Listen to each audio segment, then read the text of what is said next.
Here we are inside the Auto-Sleeper's Burford. If we first move to the main control panel, we can turn the 12 volt on just here. Once we turn the 12 volt on, we can then turn the water pump on. The water pump needs to be on for you to be able to get water out of your taps, fill your boiler, flush your toilet. Next we have the main isolator. For the majority of the lights on board, they can then all be individually turned on and off on their own switches. We then have the awning light. This one here will do nothing, generic control panel, and is not used on this model of van. We can switch between batteries just here, so we can switch between the leisure battery and the vehicle battery. Whichever battery we've selected on here is the battery we are charging whilst we're hooked up to the main supply. It will cycle the batteries. We then have tank heaters on, tank heaters off for your fresh and waste tanks. All other information is then given via scrolling, so as currently at the moment it's displaying temperature. It's then given us a little symbol here that's letting us know we have main supply, the time, and then the temperature inside. You'll see at the moment it's currently displaying the condition of the leisure battery, how many amp hours are in the leisure battery, what the solar panel is doing, and how many amps we're currently using. If we start scrolling, we now have condition of vehicle, condition of leisure, how much water's in the fresh tank, how much water's in the waste tank. Back to the Auto-Sleeper's logo. The time. This is where we can then set the time. We can also set wake up alarms, countdown timers, etc. Anything you want to alter, just arrow in and it will highlight, and then you can change using the arrow buttons.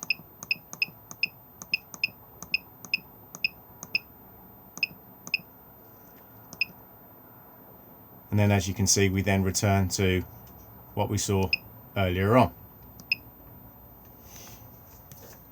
Beside this, we then have the control panel for the Truma heating and hot water. I'm just going to adjust the display so we can see it slightly better on the video itself.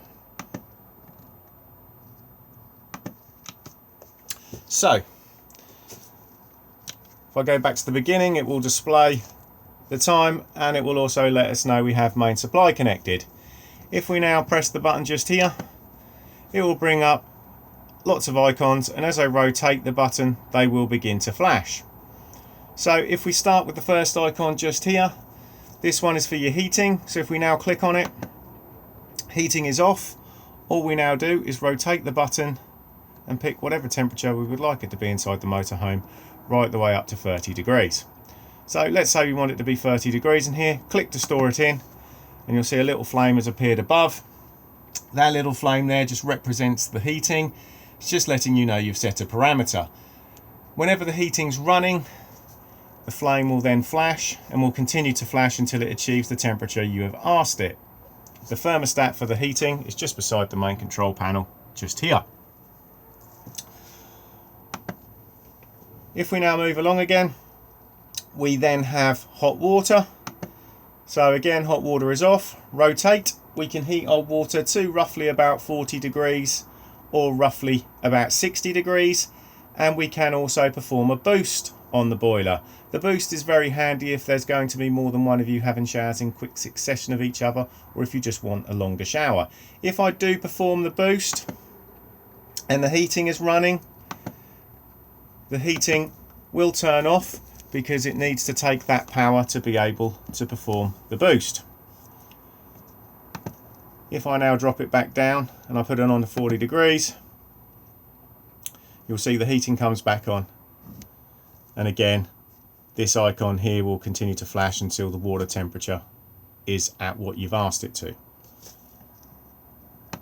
If we now move across to the next icon, this one here is power source. So we're currently using main supply using 2 kilowatts, indicated by the 2 little lightning strikes just here. If I click, I can lower the power consumption to 1 kilowatt if we're on a low amp site to stop ourselves from tripping. We can run in dual fuel, so we can run on a mixture of the gas and main supply at 2 kilowatts, or a mixture of gas and main supply at 1 kilowatt. These settings here are extremely handy, especially in the winter months if you want to get up to temperature nice and quickly. It will only use the gas as it's required. And then if we don't have any main supply at all, we can just run on gas. Just for the moment, I will pick dual fuel. Next, we have the circulation fan for the heating system. So currently the fan is in eco mode. What we can do is just turn the fan up to high. What this fan can also do, if I just turn hot water off and the heating off, is vent. So if it is just a warm day and you just want to circulate the air through those vents, you can do so just here. It has a fan speed of 1 to 10.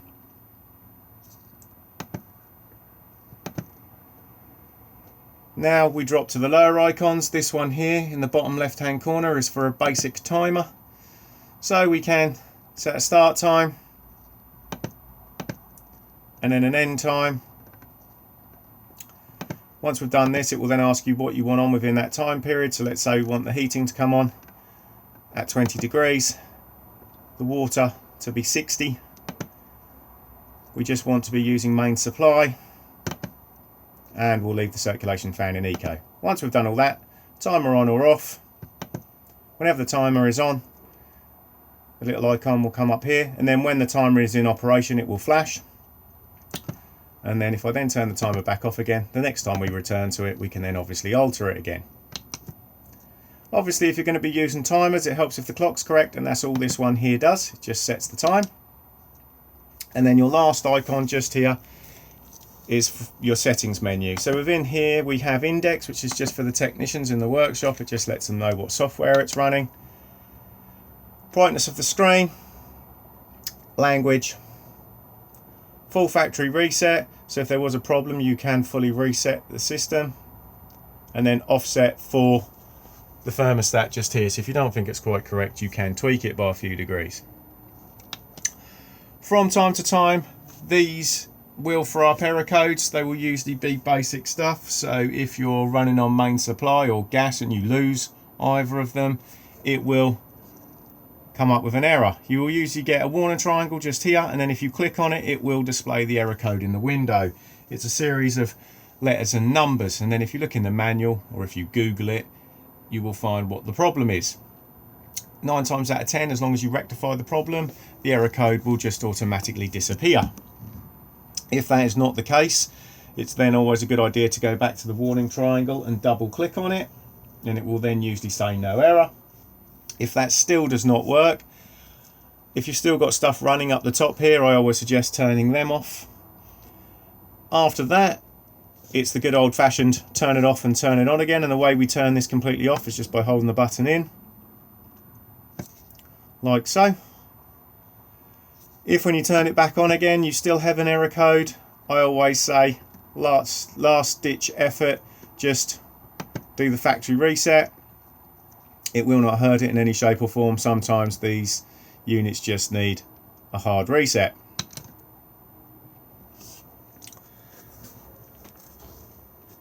Next we have the location of the consumer unit. So we have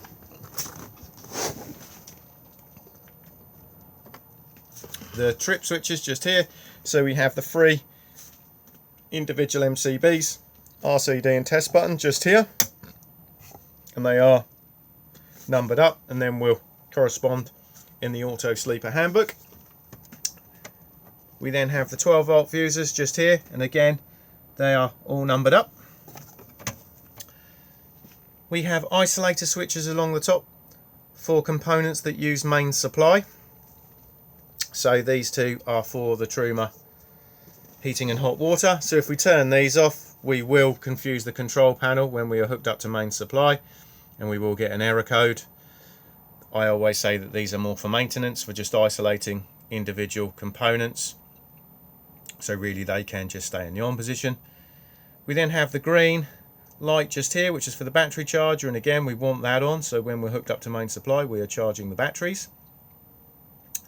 And we then have this one here that's not illuminated, which is for reverse polarity. If you connect up and you have reverse polarity and this lights up, it is not a big issue for these particular consumer units, as they will reverse it and make it safe in the van. We then have the same buttons that we can find on the main control panel above the entrance door, so we can turn the 12 volt on and off, we can turn the water pump on and off, the lights on and off, and we can switch between the vehicle and leisure battery. We also have here full system shutdown, so if we are not using the vehicle for long periods of time, what we can do is press this black button here and it will then shut down the back end of the motorhome and kill any residual draw on the leisure battery.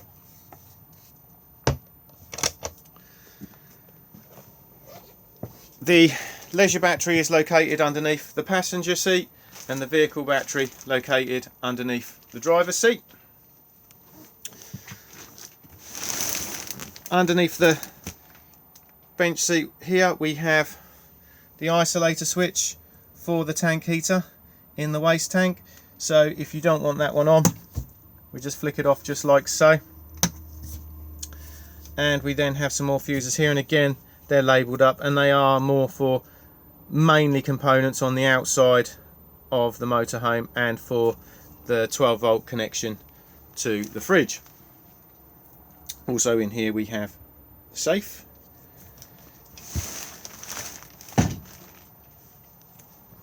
Under the opposite bench seat we then just have storage.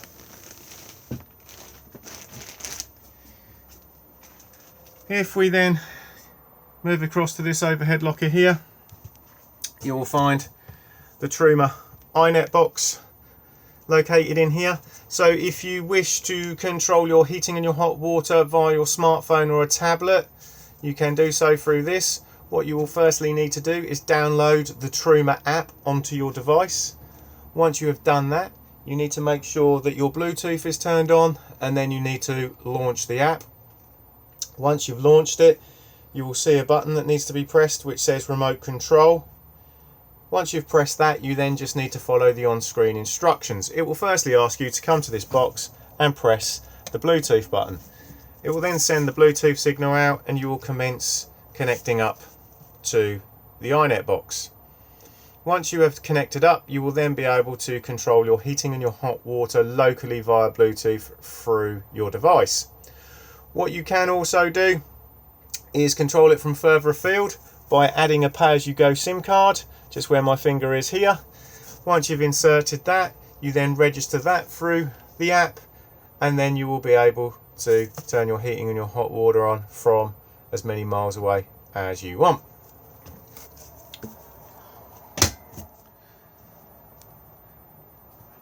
As you can see, we have the Avtex Television just here. It behaves like most tellies, on and off, just on this button just here.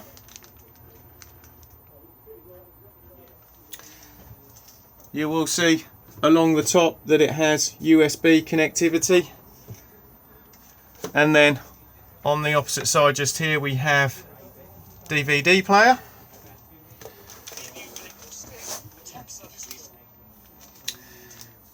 On the remote control itself we have the television guide just here, and then the source so we can switch between DVD player etc. on there. As you change location it will need retuning in, and we have a fast tune just on this big orange button just here. All we do is we just hold it down and it will take you straight back to the retune, and then we just hit OK and it will then commence retuning.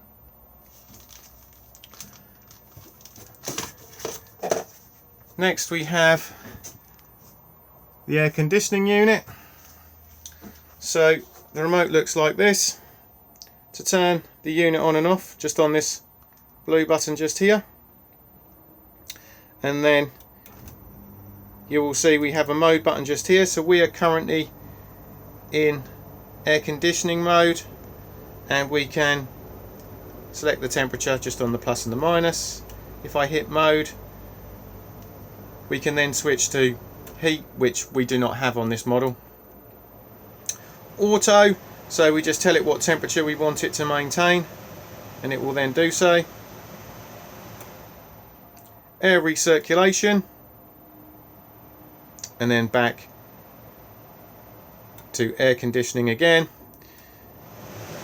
Fan speed, just on this one just here. And then if we then slide down, we can then set it into night mode, so it's quieter on this one here.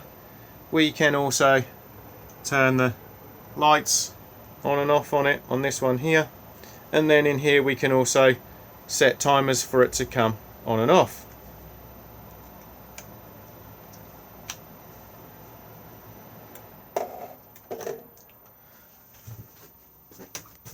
We have the microwave just here.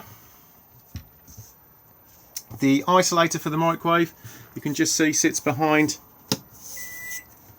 the television. Do make sure that the plate is all removed for travel, and then it behaves like any microwave really.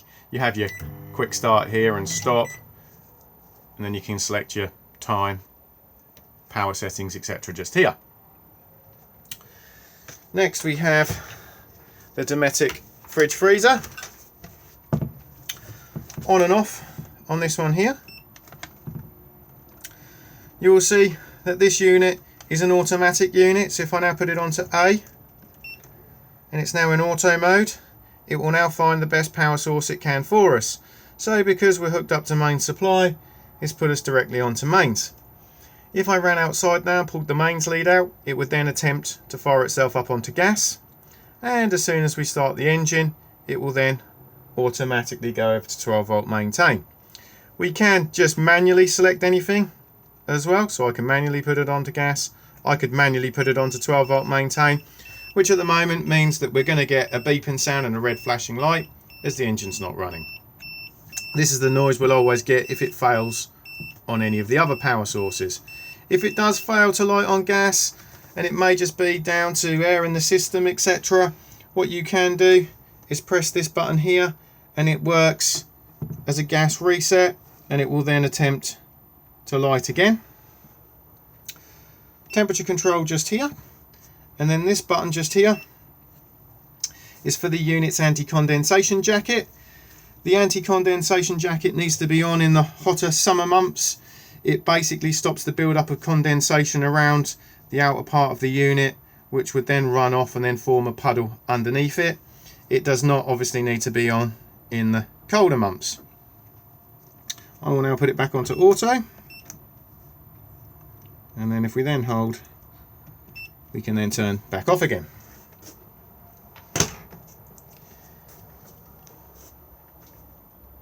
Next we have the hob just here, so we have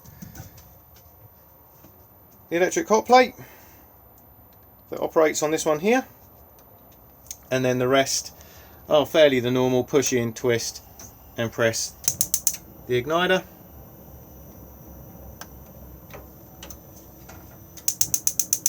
Just like so.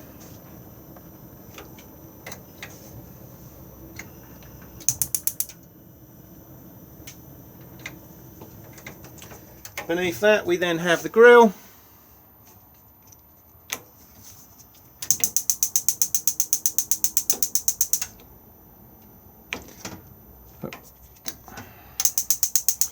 Grill sometimes take a little bit longer. There we go.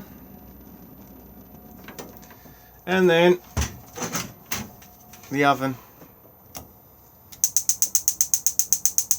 beneath.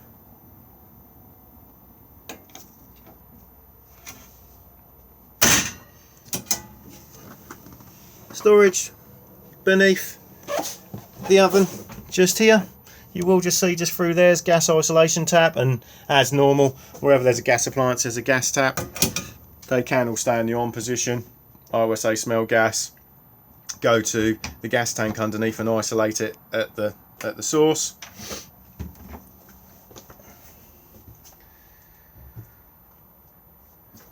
as we move through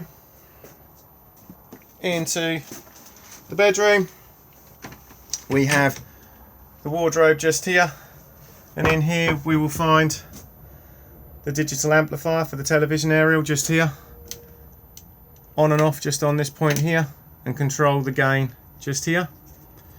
You will also find this switch here, and all this switch does is just isolate the rear speakers for the stereo.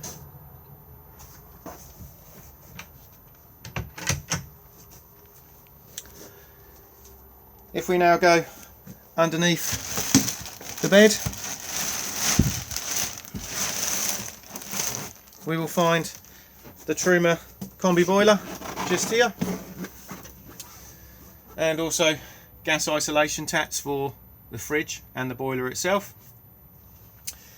To drain the boiler down for winterization, it is done just back here. Let me just get my torch, as it is a little bit dark underneath here. So you'll see this little blue diamond here. If we twist that little blue diamond, it will then drop all the water out of the boiler. When we do so, that little blue circle at the bottom will pop out. To close the drain valve back up again so we can refill it, we twist the blue diamond back to where it is at the moment and push the blue button back in to seal it. These drain valves are also automatic, so if the internal temperature of this van drops below 3-4 degrees, that blue button there will just automatically pop out and it will drop all the water out to frost protect itself. All you need to do is push the button back in to reset it. If it is not staying in, it's just too cold in the van and you will need to turn the heating on to generate some heat before it will reset.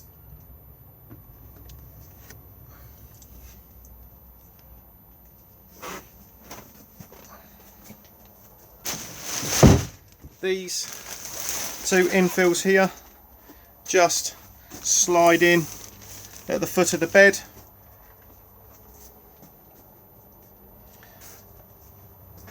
Next we have the Thetford cassette toilet. Bowl swivels all about.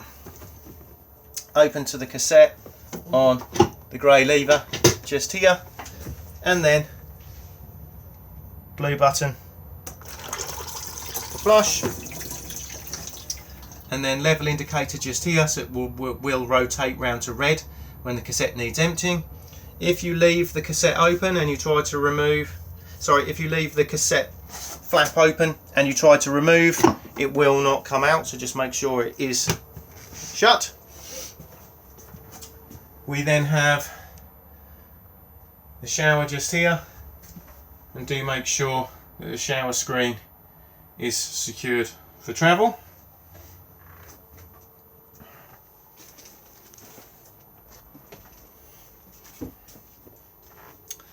This other infill just here is for this front bed, so once we pull out and slide across and we slide all the cushions into place, you will get a small gap just at the edge, and these cushions just fill that.